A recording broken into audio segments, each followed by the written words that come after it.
Welcome to today's very riveting lecture on the history of bread.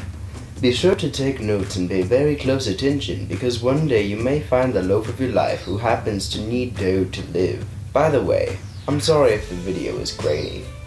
7,000 years in the past is most likely the earliest account of bread making, when cavemen or cavewomen, we don't discriminate, were out hunting.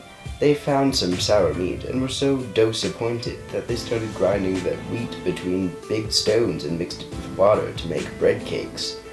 The Egyptians got involved, did the yeast they could do, and rose the bread so it could be toast.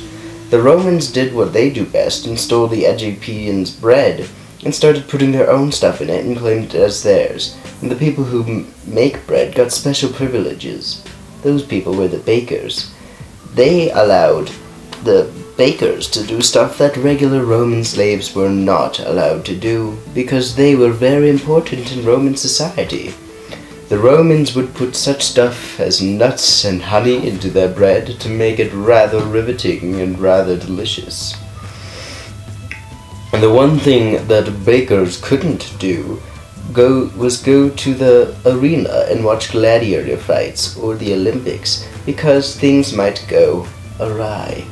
Romans also made it so bakers' kids could only be bakers, which is pretty sour if you ask me, though.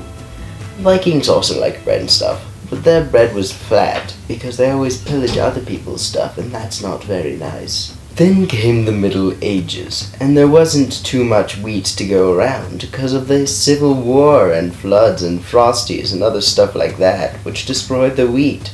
So the gluttonous King John made it so bakers who sold less bread than they were charging for would be killed, to stop corruption and stuff. Then the bakers found a way around that and would throw in extra loaf of bread and only sell 12 loaves at a time. The 13th would be free, thus the baker's dozen. That's really using your loaf, mate. Then the Industrial Revolution happened, and a Swiss dude made an automatic stone rubbing, similar to what we use today, to get the flour and stuff, which leads to current times when bread is one of the cheapest and healthiest foods around. It's pretty lit if you ask me. Bread is one of the most malleable types of food. Everybody loves bread. You can make toast with it, you can spread honey on it, you can put honey in it, you can make French bread, you can make French pineapple bread. Bread is probably one of my favorite foods. Anyway, sadly it's time for me to say goodbye before my jokes get any more dry.